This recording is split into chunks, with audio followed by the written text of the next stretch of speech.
Hello welcome welcome back बोला हमें स्वागत है आपका फिर एक न्यू वीडियो में। आज हम आगे एक न्यू रिएक्शन वीडियो ले लेके फाइनली एक अच्छा लुक आ रहा भाई बैकग्राउंड का। अब बनाने में ज़रा दिल बोला, थोड़ा बहुत वीडियो इंटरेस्ट आ रहा क्योंकि वो बार बार ऐसे बैठे थे एक ही जगह के पीछे अलग ही दिख रहा था। तो कैसा है मेरा बैकग्राउंड देखो, ज़रा इग्नोर करो, थोड़े थोड़े मिस्टेक है इसमें।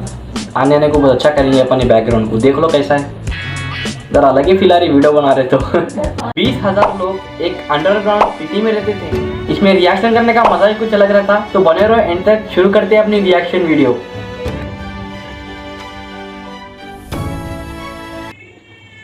सभी को नमस्ते, मेरा नाम है रोहित चैनल। हम कैपेडोकिया के पास डेरेनकुयू टर्की में हैं। हमारे पैरों के नीचे दुनिया की सबसे बड़ी अंडरग्राउंड सिटी है जिसका जिक्र हिस्ट्री में भी किया गया है। आइए इसे एक्सप्लोर करें।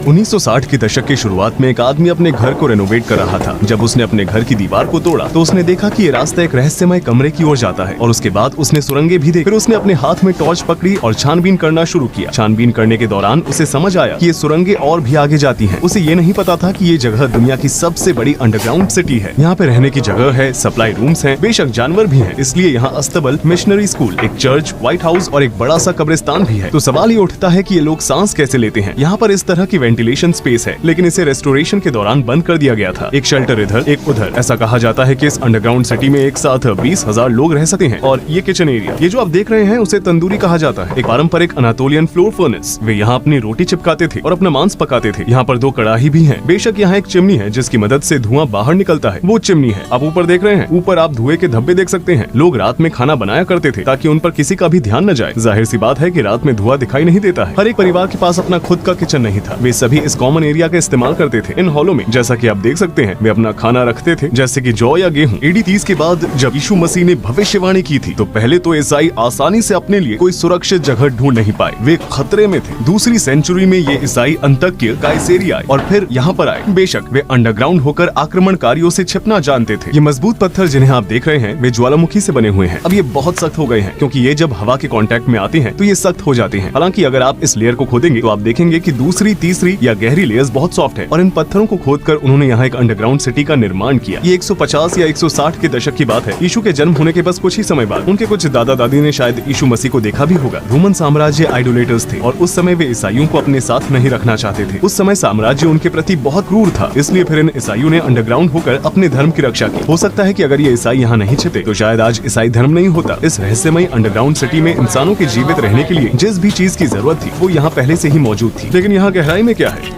ये बहुत बड़ा है।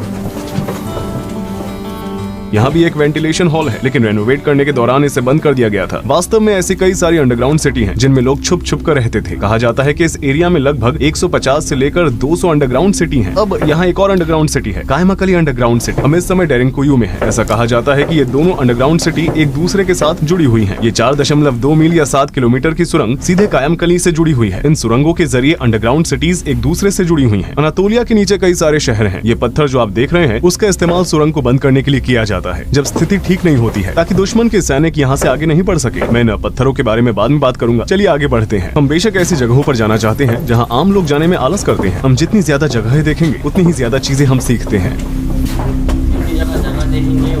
यहाँ पर बहुत सर्दी है। यहाँ का तापमान लगभग 20 डिग्री सेल्सियस है। यहाँ गर्मियों में सर्दी होती है और सर्दियों में गर्मी होती है। जरा सोचिए, उस दौरान दूसरी या तीसरी सदी में लोग यहाँ रहते थे। बेशक अब हम फ्लैशलाइट का इस्तेमाल करते हैं, लेकिन उनके पास फ्लैशलाइट नहीं हुआ करती थी और वे सिर्फ अंधेरे में मोमबत्तियों के जरिए अपना रास्ता तय करते थे। उस समय की स्थिति के बारे में सोचे। कई दिनों और हफ्तों तक लोग इसी चिंता में रहते थे कि कहीं दुश्मन न आ जाए। और हम यहाँ नीचे थोड़ा सा क्लॉस्ट्रोफोबिक महसूस कर रहे हैं। आइए देखते हैं कि ये रास्ता कहाँ तक जाता है। चलिए इसे फिल्म करते हैं। ये रहा मेरा कैमरा, मैं इसे इस तरह शूट करूंगा। बेशक ये बंद था। ये कायमाकली जाने वाली 4.3 मील की सुरंग का रास्ता था। चलिए मैं आपको दिखाता हूँ कि यहाँ पर हवा इतनी साफ क्यों है। 180 फीट या 55 मीटर की हवादार चिमनी जो बाहर से जुड़ी हुई है, उसके नीचे पानी का कुआं हुआ करता था। क्योंकि ये ऑक्सीजन लेने का साधन था, इसलिए लगभग इसके चारों ओर सारे कमरे बनाए गए थे। यहाँ पर रह रहे लोग इस जगह पर पानी पीने और ताजी हवा लेने आते थे। दुश्मन किसी एक वेंटिलेशन पॉइंट को बंद न कर दे, इसलिए 10 से भी ज्यादा वेंटिलेशन वाली चिमनियां बनाई गई थी। अंडरग्राउंड सिटी की गहराई लगभग 280 फीट या 85 मीटर है। मॉडर्न बिल्डिंग्स में एक सामान्य रहने की जगह 2.5 मीटर होती है और रहने की जगहों के बीच की की दीवारों की थिकनेस 1.5 मीटर होती है। अगर आप हर एक मंजिल की कुल ऊंचाई को 5 मीटर मानेंगे तो आप इस जगह को 17 मंजिल के बिल्डिंग के रूप में सोच सकते हैं, जिसे अंडरग्राउंड बनाया गया था। क्योंकि यहाँ की मंजिलों के बीच पत्थरों की थिकनेस बहुत ज्यादा है, इसलिए 85 मीटर में सिर्फ 8 मंजिल ही हैं। यहाँ जानबूझकर सुरंगों को पतला बनाया गया है ताकि दुश्मन यहाँ से गुजर न सके। मेरा मतलब है कि कोई भी सैनिक हथियार लेकर इसे आसानी से पार नहीं कर सकता है। यहाँ पर एक स्लाइडिंग डोर है, इसे रेनोवेशन के दौरान ठीक किया गया था। अगर दुश्मन आता है तो ये टाइल सीधे चौथी मंजिल पर चली जाएगी। ये स्लाइडिंग डोर दुश्मन को नीचे जाने से रोकने में मदद करेगा। ये 660 पाउंड या 300 किलो का दरवाजा है और इसमें यहाँ पर एक छेद है। अब सुरंग की ऊंचाई लगभग 8 फीट या 2.5 मीटर है, लेकिन आप देखेंगे कि ये और भी छोटी होती जाएगी। हम चौथे फ्लोर पर जा रहे हैं, यहाँ पहुँच गए। बात करने के लिए यहाँ पर एक छेद है। फ्लोर्स के बीच 10 इंच या 25 सेंटीमीटर डायमीटर वाले कम्युनिकेशन होल्स होते हैं। मेरे ख्याल से ये दूसरे फ्लोर तक जाता है। अगर आप कुछ कहते हैं तो ऊपर वाले फ्लोर्स पर रहने वाले लोग आपको सुन पाएंगे।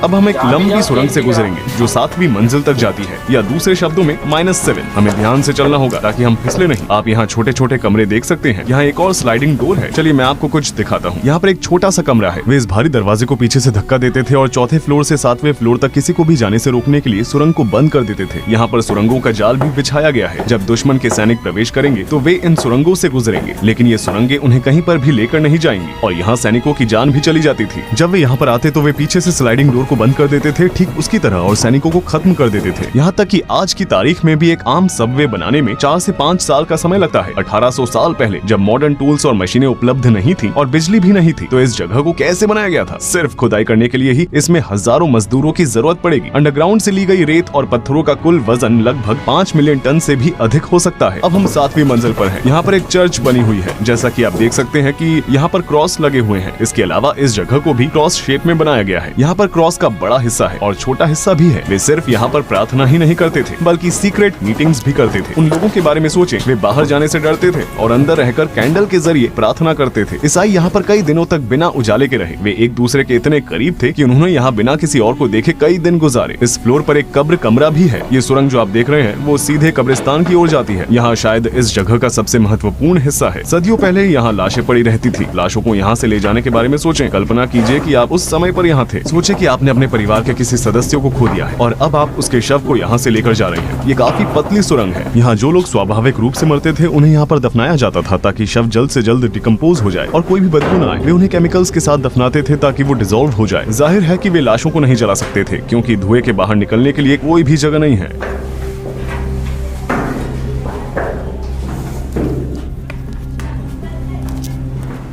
लगता है कि ये रास्ता कहीं जाता है, लेकिन ये कहीं नहीं जाता। ये बंद है। शायद यहाँ पर वो केमिकल्स और टूल्स रखे जाते थे जिसकी मदद से शवों को डिकम्पोज किया जाता था। यहाँ पर एक पानी का कुआं है, लेकिन ये ऐसा कुआं है जो ऊपर से जुड़ा हुआ नहीं है। अगर दुश्मन के सैनिकों को पानी का कुआं मिल जाए तो वे क्या करेंगे? आपने ऊपर बड़ी वेंटिलेशन चिमनी देखी होगी। वे वहाँ से जहर फेंक सकते हैं और सारा पानी बर्बाद कर सकते हैं क्योंकि ये सरफेस कनेक्शन के बिना वाला एक पानी का कुआं था, इसलिए इसमें से पानी पीना सुरक्षित था। अब हम आखिरी सुरंग में हैं जो 8वीं मंजिल तक जाती है। बेशक ये जगह का आखिरी हिस्सा है जो हमारे लिए खुला है। इसमें ऊपर एक वेंटिलेशन चिमनी थी 180 फीट 55 मीटर लंबी। जैसा कि मैंने बताया था, इसकी गहराई इतनी है। आप यहाँ पर कचरा भी देख सकते हैं। अब चलिए उन कमरों में चलते हैं जहाँ लोग रहते थे। आप देख सकते हैं कि यहाँ पर कितने सारे कमरे हैं। मेरा बैग सुरंग के ऊपरी हिस्से से टच हो रहा है। मैं इसे यहीं छोड़ दूंगा। हमें यहाँ पर थोड़ी सावधानी बरतनी चाहिए। इस वीडियो में मैं जो आपको जानकारी दे रहा हूँ वो जेनोफोन की एनाबेसिस किताब पर आधारित है। आइए आगे बढ़ते हैं और देखते हैं कि लोग कहाँ रहते थे। जो टूरिस्ट यहाँ पर आते हैं वो आमतौर पर इस जगह पर नहीं आते क्योंकि यहाँ पर चढ़ना थोड़ा मुश्किल है और फर्श फिसलन भरा है। यहाँ पर छोटे छोटे कमरे हैं। यहाँ पर एक परिवार रहा करता था। जरा उनके बारे में सोचें। वे यहाँ पर रहकर बाहर मौजूद दुश्मन से डरते थे। यहाँ पर भी एक परिवार रहता था।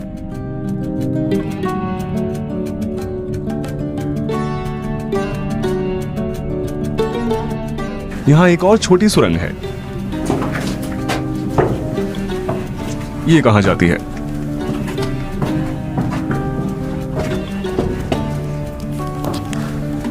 यहाँ से गुजरते समय मेरी पीठ पर थोड़ी सी चोट लग गई। चलिए एकदम आखिरी तक जाते हैं।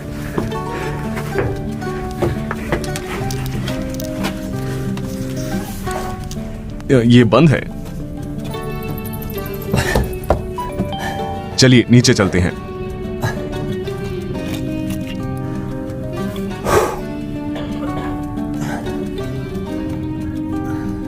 सबसे गहरी अंडरग्राउंड सिटी होने की वजह से यहाँ पर पूरी दुनिया की नजर रहती है। दुनिया भर के आर्कियोलॉजिस्ट यहाँ रिसर्च करने आते हैं। बहुत मुश्किल हो रहा भाई इधर। यहाँ पर एक बड़ा दरवाजा है। ये छेद जो आप देख रहे हैं ये इसलिए है ताकि जान सके कि दरवाजे के पीछे कौन है, या फिर इसका इस्तेमाल तीर चलाने या भाला फेंकने के लिए किया जाता था। हम इस वक्त खलिहान यानी बान में हैं। यहाँ जानवर हुआ करते थे। ये छोटे छोटे छेद हैं जहाँ जानवरों को बांधा जाता था। वे यहाँ अपने जानवरों को बांधा करते थे। ये वो जगह है जहाँ जानवर पानी पीते थे या खाना खाते थे, और यहाँ पर गर्द भी है।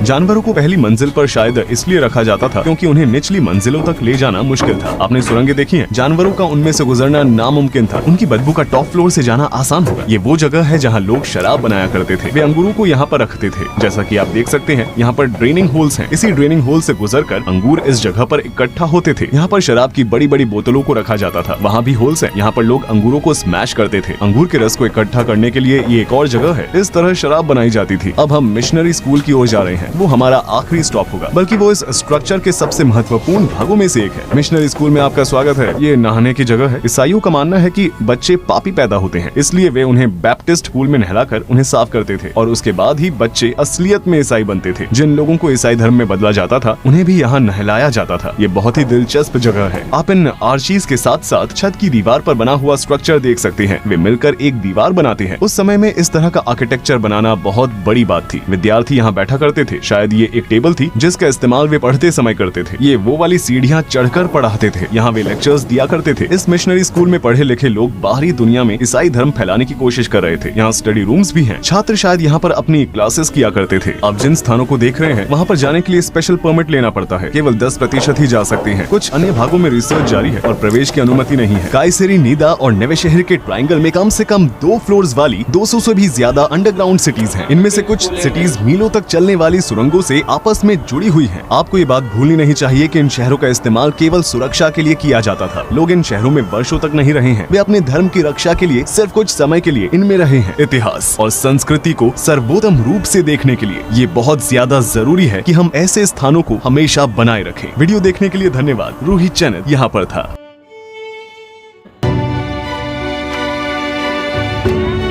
ये बहुत बेस्ट अंडरग्राउंड सिटी थी भाई। उस जमाने में ऐसा बनाना बहुत बेस्ट है भाई।